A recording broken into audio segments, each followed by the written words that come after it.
যুক্তরাষ্ট্রের সঙ্গে সম্ভাব্য শান্তি আলোচনা সামনে রেখে কঠোর অবস্থান নিয়েছে ইরান। পাকিস্তানে অনুষ্ঠিতব্য বৈঠকের আগে দুটি গুরুত্বপূর্ণ শর্ত পূরণের দাবি জানিয়েছে তেহরান। শর্তগুলো বাস্তবায়িত না হলে ওয়াশিংটনের সঙ্গে কোনো আলোচনায় বসবে না বলে স্পষ্ট জানিয়েছেন ইরানের প্রধান আলোচক ও পার্লামেন্টের স্পিকার মোহাম্মদ বাকের গালিবাফ। শুক্রবার সামাজিক যোগাযোগ মাধ্যম এক্সে দেওয়া এক পোস্টে গালিবাফ বলেন, আলোচনার পূর্ব শর্ত হিসেবে দুটি বিষয় নিশ্চিত করতে হবে। এগুলো হলো লেবাননে পূর্ণাঙ্গ যুদ্ধবিরতি কার্যকর করা এবং ইরানের জব্দকৃত সম্পদ ফিরিয়ে দেওয়া। তিনি আরও উল্লেখ করেন, এ দুটি বিষয় নিয়ে আগেই পক্ষগুলোর মধ্যে সমঝোতা হয়েছিল, তবে এখন পর্যন্ত সেগুলো বাস্তবায়ন হয়নি, যা আলোচনার পরিবেশকে জটিল করে তুলেছে।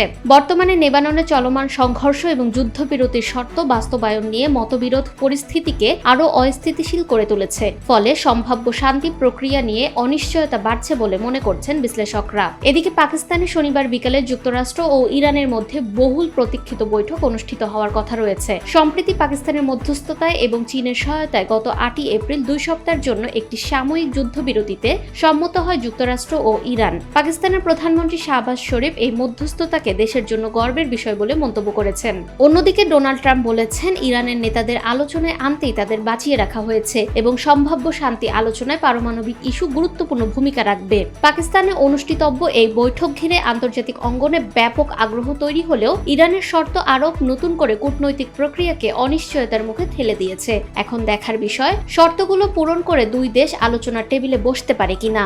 ফাহমিদা বিনতে আনোয়ার, নিরপেক্ষ।